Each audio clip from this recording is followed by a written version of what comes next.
Philando Castile was killed in your home state by a policeman, and there's ample and very painful evidence of relentless violence against Black and brown people nationwide. What is your commitment, and what will be your commitment as president, to lead a national effort to implement anti-racism statutes and policies, particularly when it comes to policing, and how can the federal government protect citizens from harm and criminalization at the hands of police?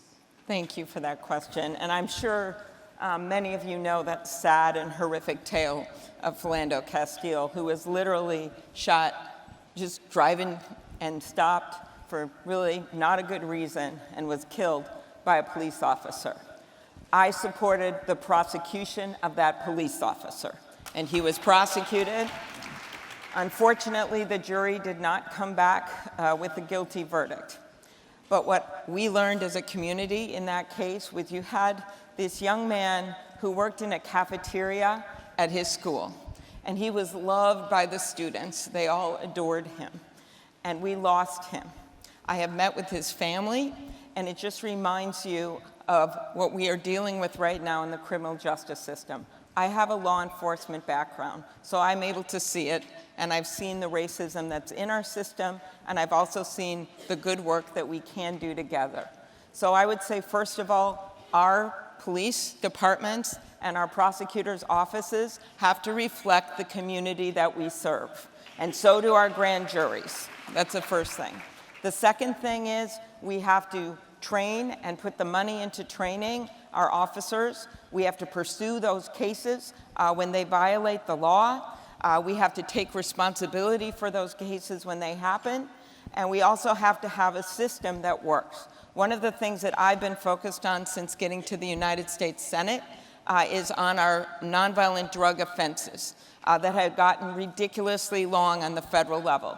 I wrote a piece recently about a woman named Josephine that served 24 years for a nonviolent drug offense. She wasn't even doing drugs. She wasn't even selling drugs. And President Obama finally pardoned her. And in her words, she can now go back to being a grandma. True story. What do we need to do? We did one thing, the First Step Act that Corey and Kamala and I all co-sponsored, and that allows finally a reduction in those federal drug sentences. The second thing that we need to do is the Second Step Act, because 90% of people incarcerated in this country are not in federal prisons. They are in state and local jails. And so that step will mean putting out the incentives so the states do the right thing. And the last thing I would say is reentry. With the exception of violent offenders, murderers, heinous murderers, most people are going to be getting out of prison. And I was long involved in a program where you visited someone in prison. I visited her for years in prison, and she is now out. And that's what's going to happen to a lot of people. And we got to make sure that they're able to get jobs. The administration just did a really bad thing in that regard when it comes to diversion programs. Today that I oppose, we've got to make sure that people are able to vote when they get out of prison. We have to make sure that they're able to participate in our community. And those are all things in addition to how our criminal justice system acts. Equally importantly is how we allow people, when they get back into our society, to contribute. And you talked about, as a quick follow-up, having a law enforcement background and a background as a prosecutor.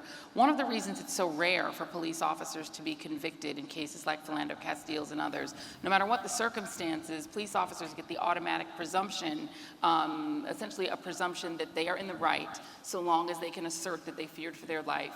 And it's really on the officer's word most of the time. At least that's the perception of most of the public. Do you support laws that give officers so much of a presumption of being in the right in shootings of unarmed civilians? Or should the laws be changed either to change that presumption and make there be more investigation, or to take the decision on prosecution out of the hands of prosecutors who are often working hand in hand with the police? Okay, so a few things on that. Obviously, we should look at those laws. They're state by state, and I think they vary. But the things that I think are a problem, when I was a prosecutor, everything went to the grand jury. That's how we did it back then, when there was a shooting. And I think there needs some more accountability with the individual county attorney in my case, prosecutor, looking at those cases themselves and owning what happens. I think the investigation should not be done by the police department where the officer worked. I feel very strongly, and I actually took a stand on this way back when I had that job before, that shouldn't happen. So I think you have to have a fair process when you investigate these cases. Hi, Senator Klobuchar. Hello. My name is June Barrett. I am a elder caregiver from Miami, and I'm here with Care in Action. I'm one of the millions of domestic workers, mostly women and women of color who care for children, the elderly, people with disability, and keep homes clean and safe. But too often it is poverty wage work. Our work is essential, and it makes everything in the economy possible. But too often, it is poverty work without benefit. I myself struggle to afford health care and cannot afford the high copay and deductibles charged by private health insurance companies. The need for care is on the rise. And care workers. You're okay. You're doing great. You're doing great. You're great. Okay. And care workers who do this essential work cannot care for their own families. How will you lead the creation of an inclusive care system that ensures that everyone can have access to quality care and caregivers who do this work can live with dignity? Thank you. That's a great question. Wait for your answer. Come on. Wait for your answer. Okay. Thank you. Because I want to look at you when I answer this. So thank you for your work. And thank you for doing.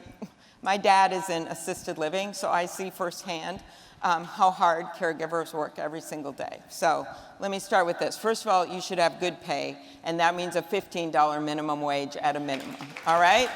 Secondly, we should make sure that unions are able to organize and not cut down on those rights.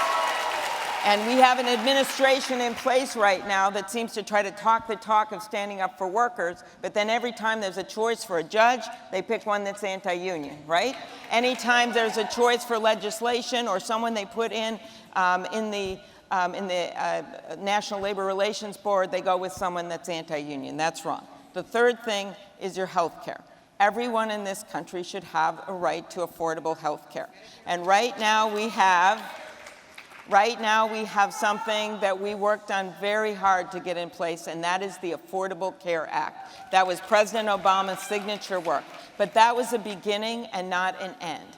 And I believe we have to do more. The first thing I would do is immediately put in place and put forward legislation for a public option so that we have an option that's either Medicare or Medicaid based. The second thing I would do is take on the pharmaceutical companies. They think that they own Washington. They don't own me. They don't own me. And that means negotiation for Medicare prices. It brings bringing in less expensive drugs. It means stopping this practice where they keep their competitors off the market. So you do incredibly difficult work, and your work should be treated with respect and dignity, and that means getting paid and having health care. There were a couple questioners, Medicare for all. Where are you on Medicare for all?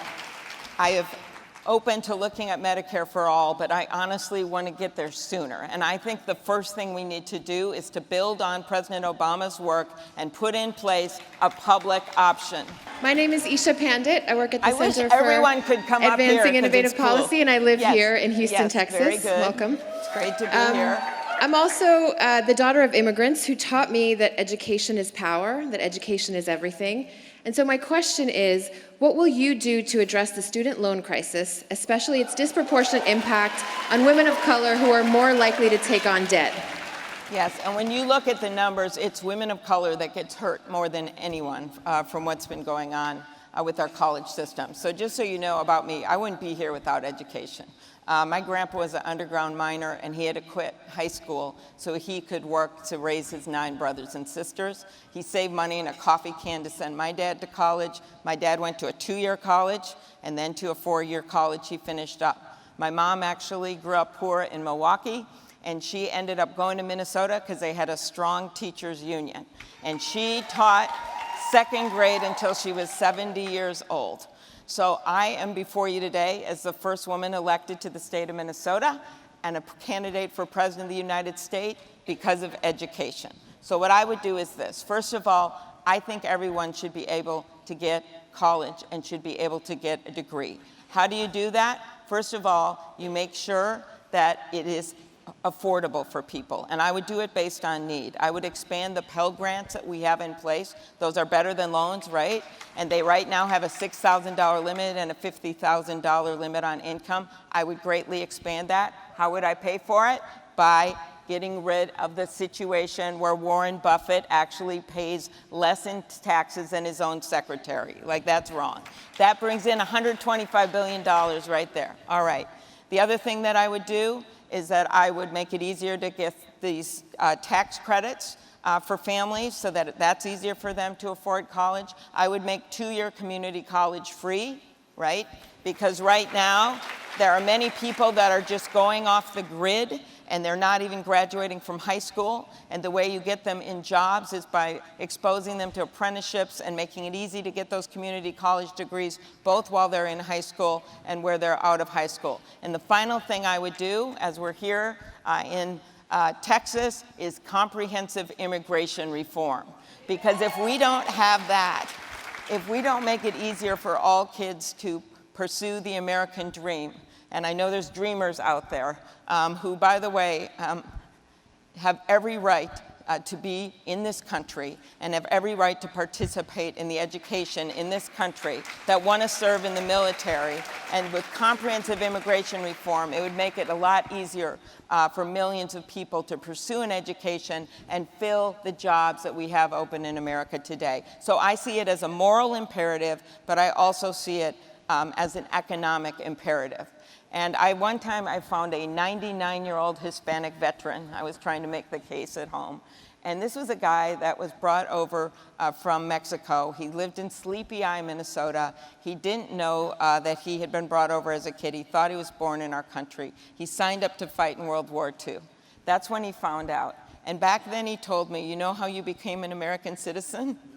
He said, they brought me to Canada, the Army did, for one night, and I stayed in a hotel, and I came back and I was a citizen. That's what they used to do. He served under General MacArthur. He came back. He met his wife. They had a child. That kid served in the Vietnam War, and I brought that veteran to stand at the World War II memorial with 2 dreamers from the suburbs who wanted to serve in the Air Force, and they couldn't because of our laws now.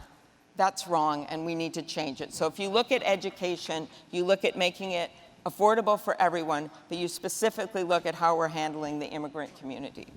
Okay? Thank you. Thank you very much. So we're asking each of the candidates to make the case of why women of color should choose them. You are a Midwestern candidate. Part of the tug of war in the Democratic Party is whether to try to go for the Midwest and try to convert Trump voters, or try to go for the base and really bring out particularly African American women who are such reliable voters. If your base is really Midwestern voters, if your sort of a great selling point is that you can bring over white working class voters, then why should women of color believe that you are their champion? Okay, good. Here we go. First of all, we have to do both to win, all right?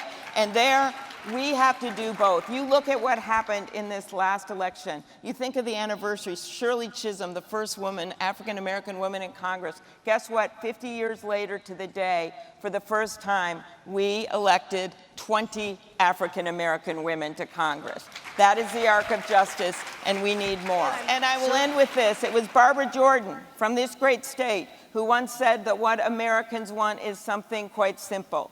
They want a country as good as its promise. Let's make good on this promise. Yeah. Thank you. Thank you, Senator. Thank you for joining us at It She the was People. great, Amy. Thank you. I look forward to being on this show. Yes, Yes. absolutely. Thank you. Thank you. Thank you.